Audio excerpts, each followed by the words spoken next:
Dahil nga magkakabit na tayo ng shifter para sa sniper natin na motor, uunahin na natin ang upuan. Dahil nga sabi nila kung stock na upuan pa rin ang gagamitin natin, magiging madulas. Kaya nga napili natin ay reset na design na merong angas at forma na bumagay talaga kay Perdo. Paglabas nga natin ng bahay ay meron pang nakatambay na pusa na pangunahing salarin sa mga butas ng upuan natin na kinakalmot nila. Tagal ko na rin talagang gustong ipagawa to pero nauudlot. Pero ngayon, tuloy na tuloy na. Kaya nga ipapagawa na natin to dahil soon magpapakabit na tayo ng shifter. Dahil balak din natin sumali ng mga endurance kung sakali man. At dito nga pala tayo magpapagawa sa EMJ Upholstery Shop na nirekomenda sa atin ng isa sa mga tropa. Dahil mura daw at solid gumawa ng upuan. Pagdating nga natin ay sinalubong agad tayo na may-ari na si Boss Manuel. Pwede naman yun. Dito tumatawid sa ano. Oo, pwede yan. Sana manipis. Pagkatapos nga ng usapan, sinimula na. Puro kalawang na.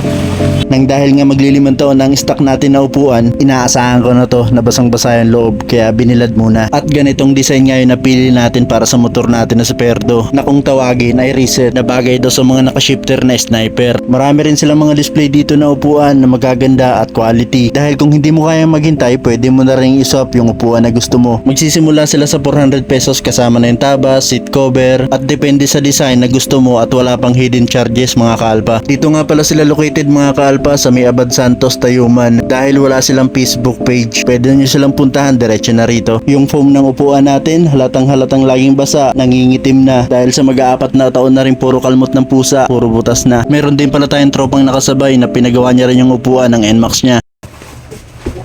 Hindi ba madalas rin ganyan? Makapit din no?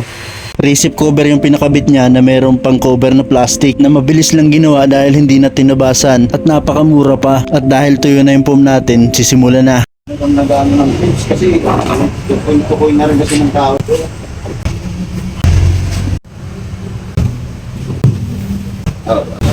Ganun.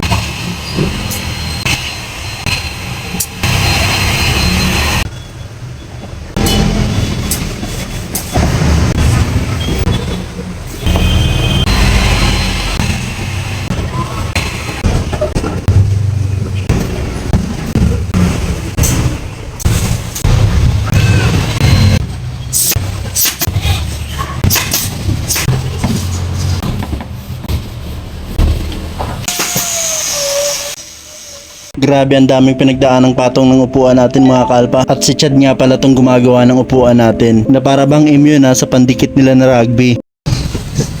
Ang tawag sa tela na yan, pre? Genuine leather nga pala mga kalpa ang pinakabit natin sa upuan na hindi madulas at may forma. Dahil ito na rin ang ginagamit ngayon ng mga ibang gumagawa ng upuan para sa motor.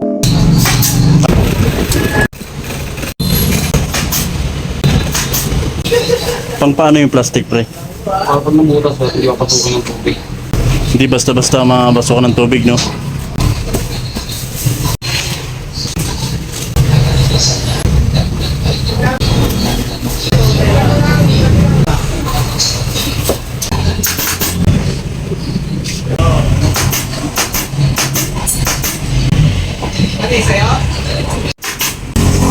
Ayun ang harapan niya.